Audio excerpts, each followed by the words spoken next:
মুম্বাই শহরে থাকা রৌনক এক বড় বাড়ির ছেলে ছিল। ও একটা বড় কোম্পানির মালিক ছিল, তাই বাড়ি গাড়ি আর সবকিছুর সুবিধাই ওর কাছে ছিল। সবসময় ও শহরে থাকতো বলে গ্রামের লোকজনের স্বভাব, ওখানকার পরিবেশ ওর কোনো কিছুই খুব ভালো লাগতো না। কিন্তু কথায় আছে না, যা ভাগ্যে আছে তাই হবে।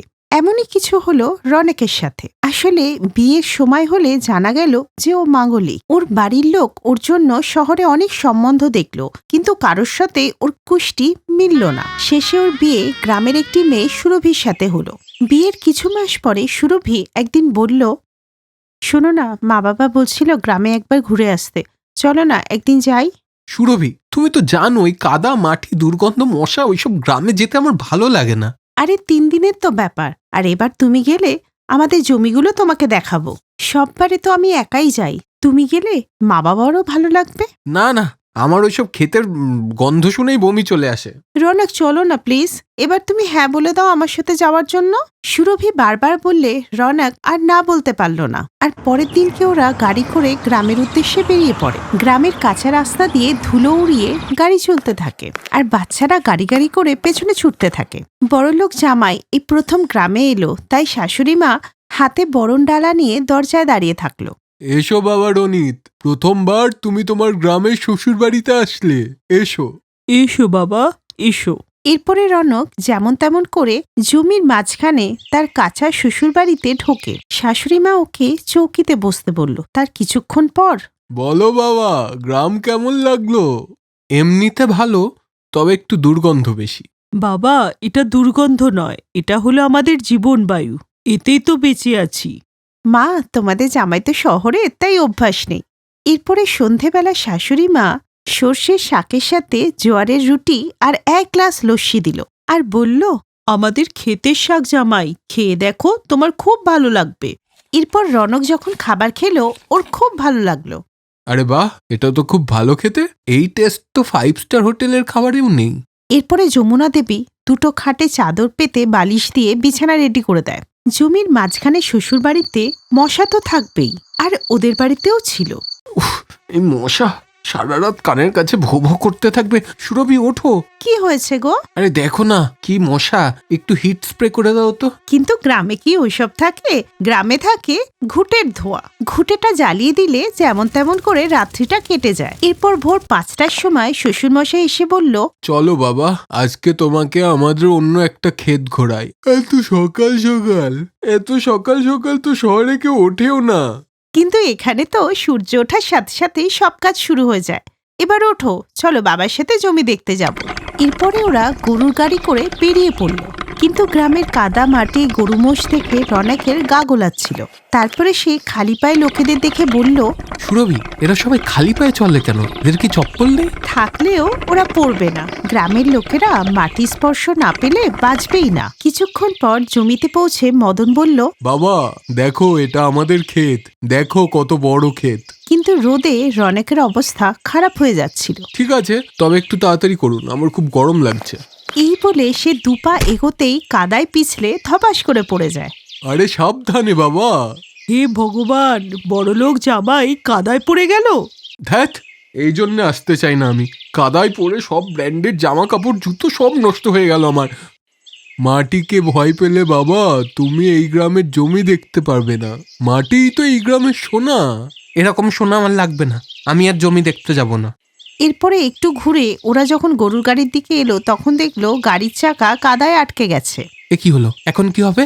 বাবা, একটু ধাক্কা লাগাতে হবে, একটু সাহায্য করো তো। কি? আমি ধাক্কা লাগাবো? আমি এত বড় বিজনেসম্যান? আরে তোমার ব্যবসা তো শহরে আছে, এখানে শুধু কাদা। ধাক্কা লাগাও, ধাক্কা দাও, ধাক্কা দাও। এরপরে সে বাধ্য হয়ে গাড়ি ধাক্কা দিতে গিয়ে সে আবার কাদায় পড়ে, আর এবারে এই সমস্ত জামা কাপড়ই নোংরা হয়ে যায়। এই দেখে আশেপাশে গ্রামবাসীরা বলতে লাগলো, আরে দেখো, শহরের বাবু গ্রামের জমিতে গড়াগড়ি খাচ্ছে। এবার বুঝলে তো মাটিতে কত শক্তি। তোমরা চুপ করো, এটা ইয়ার্কি চলছে না এখানে। আচ্ছা রাগ করো না, বাড়িতে গিয়ে ড্রেস চেঞ্জ করে নিও।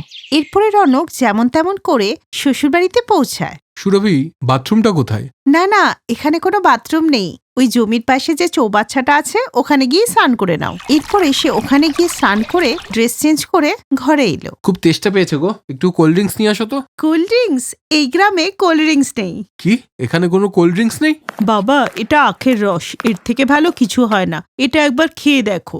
জমির পাশেই বাবলু বিক্রি করছিল, ওর কাছ থেকে নিয়ে এসেছি। বাধ্য হয়ে রনক আখের রসটা খেলো, কিন্তু ওর এটা খুব ভালো লাগলো। বাহ, এটা তো খুব ভালো খেতে। এরপরে যমুনা দেবী আটার রুটি আর ডাল খেতে দিল, যা খেয়ে রনকের খুব ভালো লাগলো। এরপরে সন্ধেবেলায় হঠাৎ ওর পেটে ব্যথা ওঠে। আরে, কি হয়েছে গো? পেটে ব্যথা করছে খুব। আমি এখনই জড়িবুটি দিয়ে ওষুধ বানিয়ে দিচ্ছি, সেরে যাবে বাবা। আমার ডাক্তার চাই, এসব কাড়া ফাড়া খাবো না। শোনো, এখানে ডাক্তার নয়, মায়ের ওষুধই কাজ করে। আমার যখন পেটে ব্যথা হতো মা এই ওষুধই দিত, আর ব্যথা সেরে যেত। এরপরে যমুনা দেবী ওকে কাঢ়া বানিয়ে এনে দিলে ও কাঢ়াটা খুব কষ্টে খায়, আর কিছুক্ষণের মধ্যেই ওর ব্যথা কমে যায়। আরে, এটা তো সত্যি কাজ করলো। দেখলে তো, গ্রামের ওষুধও শহরের বড়লোকের অসুখ সারাতে পারে। এই শুনে রনক হেসে ফেলল। এরপরে সবাই খাবার খেয়ে ঘুমিয়ে পড়ল। আর পরের দিন সকালে উঠে রনক বেশ খুশি ছিল। এরপরে সে জমির কাছে গিয়ে দেখলো যে শ্রমিকরা কাজ করছে। তখনই দেখলো এক বৃদ্ধা ধান রোপণ করছে। মাসিমা, আপনি এই বয়সেও কাজ করছেন? বাবারে, পেটের জন্য করতে হয় রে। এই শুনে রনকের ওর ওপর দয়া এসে যায়, আর সে নিজেই ধান রোপণের চেষ্টা করে। শুরুতে লোকেরা হাসলো, কিন্তু আস্তে আস্তে রনক শিখে গেল। এরপরে সে নিজের শ্বশুরের ক্ষেতে নিজেই ধান লাগায়। বাবা, এবার তুমি আরাম করো, বাকি কাজ আমি দেখে নেব। এরপরে সে বৃদ্ধ শ্বশুরকে এক জায়গায় বসিয়ে রেখে নিজেই কাজে লেগে গেল, আর কিছুক্ষণের মধ্যেই সমস্ত কাজ শেষ করে ফেলল। এই দেখে ভাবুক হয়ে শ্বশুরমশাই বললেন, বাহ বাবা, তুমি তো আমাদের জামাই নও, তুমি তো আমাদের ছেলে। আমার মেয়ে সত্যি খুব ভাগ্যবতী। বাবা, আজকে আমি বুঝতে পারলাম যে আসল কাজ অফিসে বসে না, গ্রামের জমিতে হয়। সুরভি, আমরা আর কয়েকটা দিন গ্রামে থাকবো। ওগো, আমিও তো এটা চাইতাম যে তুমি আমার শেকড়টাকে বুঝতে পারো। আজ আমি বুঝতে পারলাম সুরভি, আসল সম্পদ বাড়ি গাড়ি নয়, এই গ্রামের মাটি। এরপরে শহরে ফিরে রনক কৃষক কানেক্ট নামে একটা প্রজেক্ট শুরু করলো, যেখানে শহরের লোকেরা ডাইরেক্ট গ্রামের কৃষকের কাছ থেকে ফসল কিনতে পারত, যাতে সম্পূর্ণ প্রফিট ওদেরই থাকতো। শহরের জামাই কাদায় পড়ল, কিন্তু যখন উঠল তার অহংকার ভেঙে গিয়ে মানবতা প্রকাশ পেল।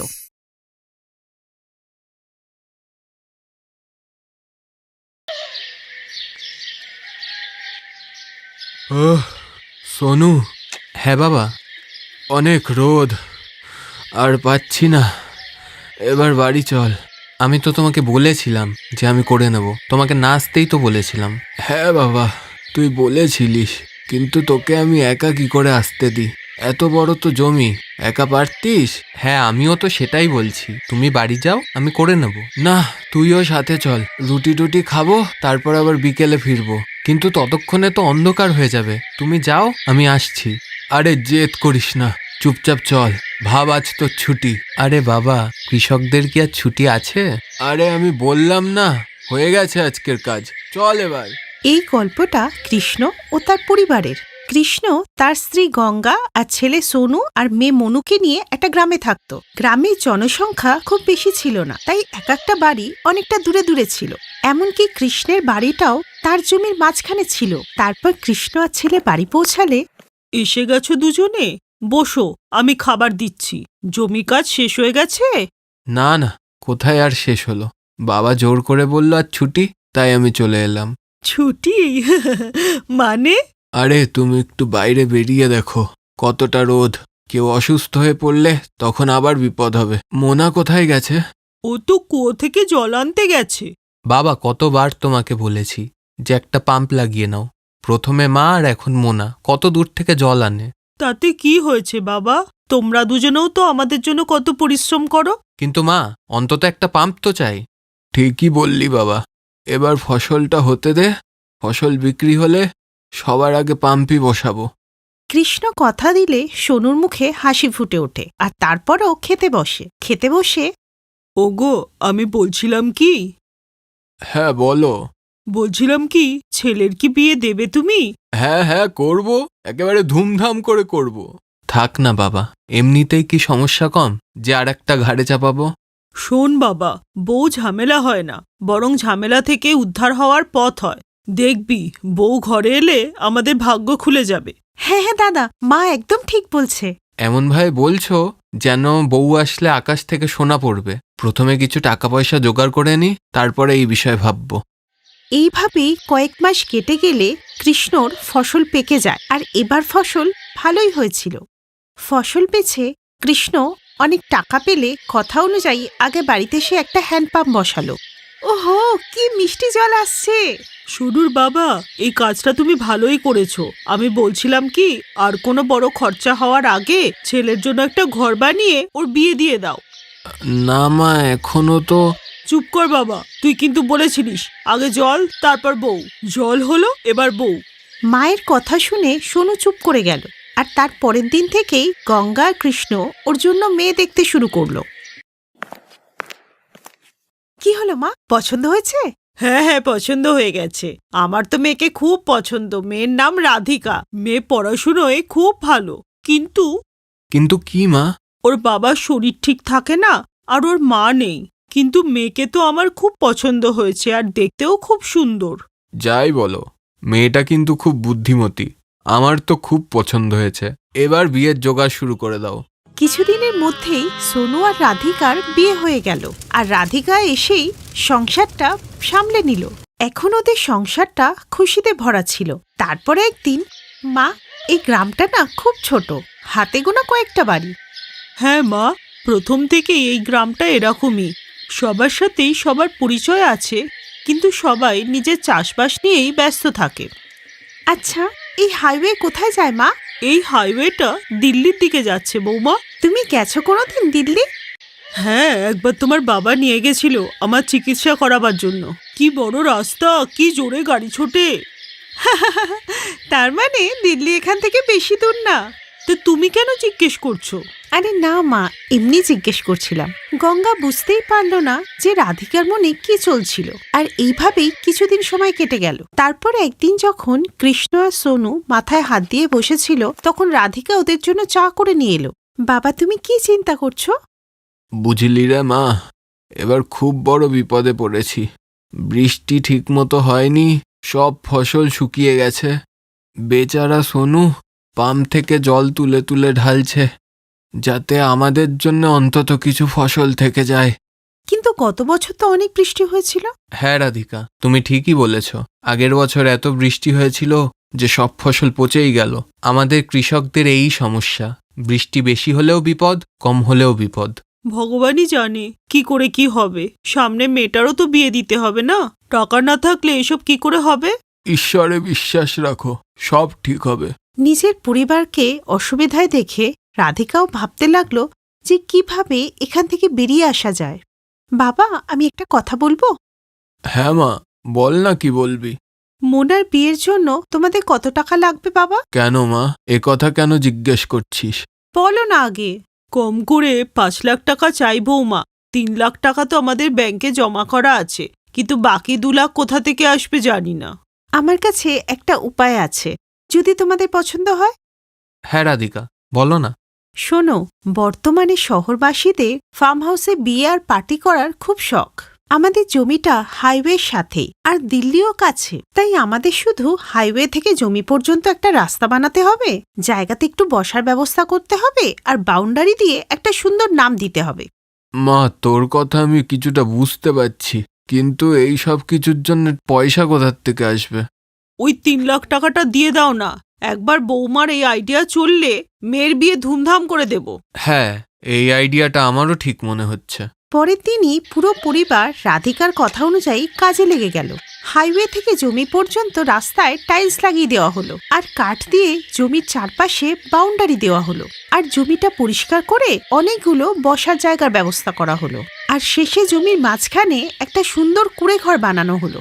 পুরো পরিবার খুব পরিশ্রম করলো, আর পরের দিনই।